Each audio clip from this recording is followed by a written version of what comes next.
Milano messi külastamine, see on juba traditsiooniks saanud, oleme selle juba üle 10 aasta teinud. See on justkui selline koht, kui sa lähed sinna, siis mõtled, et millega nad sind üllatavad.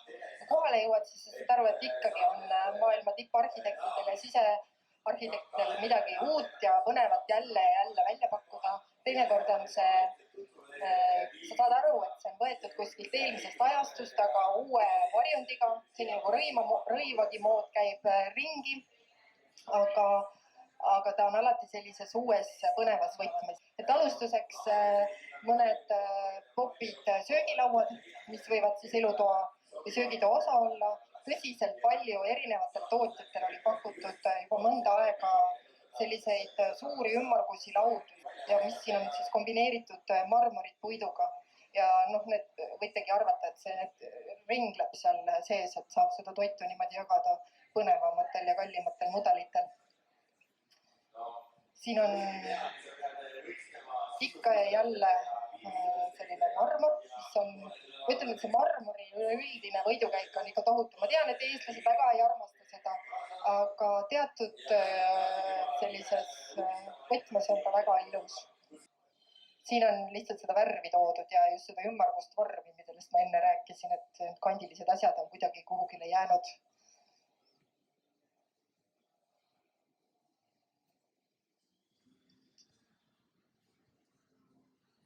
Ja elutoas, miks mitte ühe suure diivanilaua asemel mitu väikest erinevast materjalist, erineva viimistlusega. Ütleme niimoodi, et mõnda aega tagasi kõik muutus hästi minimalistlikuks, kõik oli kaetud, varjatud. Nüüd on tagasi klaasvitriinid. Seekord nad on kindlasti valgustusega, et kui valgustus sees ei ole, siis ei ole mõtet panna. Valgustus on hästi oluline osa nendel. Sellist metalli dekoori, mida kasutatakse siis päris kas metallina. Antud juhul on siis tegemist mööbliga, mille fassaadid on värvitud tammespoonist, aga need sisemised ja väiksed kandid on tegelikult sellise metallikvärviga värvitud. Annab sellise väga elegantse ja stiilse välimuse nendele. Erinevaid väikseid riiuleid, miks mitte dekoreerida sedasi. Pehmest mööblist. Sameti võidukäik jätkub, kuigi nüüd sellel aastal võrreldes eelmise aastaga on toonid natuke erinevad. Et kui eelmine aasta olid sellised just nagu kalliskivivärvid, siis nüüd oli päris palju erinevaid punase varjundeid. Need värvid võib-olla ei olnud enam nii roosad, kuigi seda punast ikka oli ja siin on natukene tagasihoidlikumat tooni.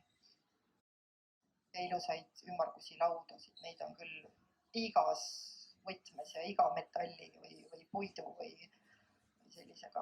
Natuke rahulikum, soliidsem elutuba. Aga ikkagi on siin marmorlauad, nagu näete. Ümarad diivanid, miks mitte kui mahub. Ümmargused diivanilauad. Veel natukene sära. See on selline väga trendivärvides elutoa nurk. Ja minu lemmik diivanitootja oli siis seekord Saba Italia oli kaasanud oma messikollektsiooni väljatöötamiseks moedisaineri, kes siis on sellise, tõesti nagu maal on pandud diivani kangaks. Ja need ümmargused vormid, need on nii armsad, pehmed paistavad. Samas seal on erineva kõvadusastmega. See on tegelikult, ma jätsin selle pildi siia, kuna see oli nii selline armas, aga tegemist on tegelikult lounge'i mööbliga, et see tootja enamasti ei leia kasutust kodudes, et see on selline ooteruumi, lounge'i, juba büroo eesruumi kasutusel. Päris põnev vormikäsitlus, väga ümmargused asjad. Veel värvilisi sametdiivaneid. Et üldse need sirged nurgad, kui on võimalus ka, et sellised pööratud nurki on tulnud mudelid ritta palju juurde. Natukene köögiuudiseid, sest tegelikult päris suur osa messist rõhk oli köökidel. Puit on au sees endiselt materjalina, veel sellist põnevat värvikäsitlust ja seda valgustust erinevates riiulites. Seda oli nagu igas boksis oli kuskil mingid lahtised riiulid, klaasvitriinid. ilus marmorpind tööpinnana ja tagaseinana. Tegelikult üks selline põnev köögimaterjal just mõnda aega on olnud, on keraamika kasutamine siis nii tööpindade tagaseintel kui siis ka tegelikult mööbliustel. Et kui niimoodi mõelda, siis kui seda keraamikut ustel kasutada, siis köök on tõesti igavene, peaasi, et furnituuri karkass vastu peab, on ju. Et siin on selline võib-olla tavapärane kõrgete kappide sein siis ära lõhutud ja veidi huvitavamaks tehtud. Jälle erinevat spoonipinda, erineva suunaga siis kasutatud ustel, et need on kokku pandud. Veidi tagasihoidlikum, aga samas jälle trendikas raamuks.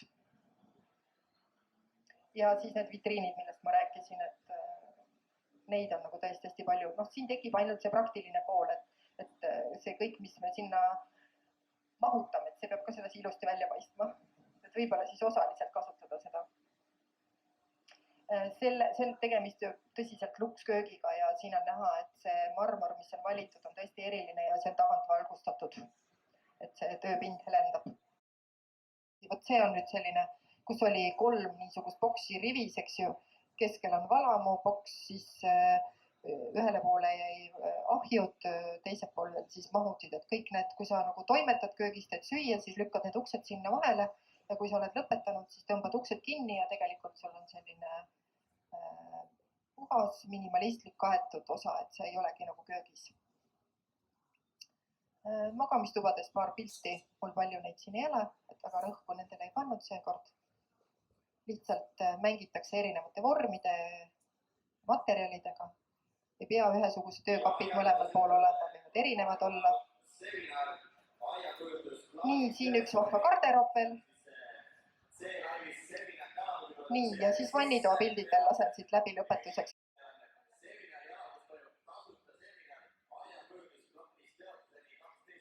Natuke põnevamaid lahendusi veel.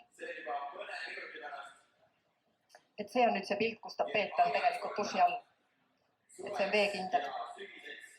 Ja siis paar põnevat pilti lõpetuseks siia seinal on näha radiaatorit, mis annab sooja, kuhu saab rätikut peale panna ja tegelikult see väikene tumba siin on ka, ütleme siis niimoodi sooja puhur või kuigi ta väga ei puhu, aga ta annab sooja niiskes ruumis.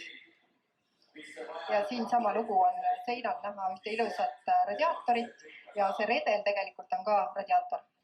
Et selliseid põnevaid, vahvaid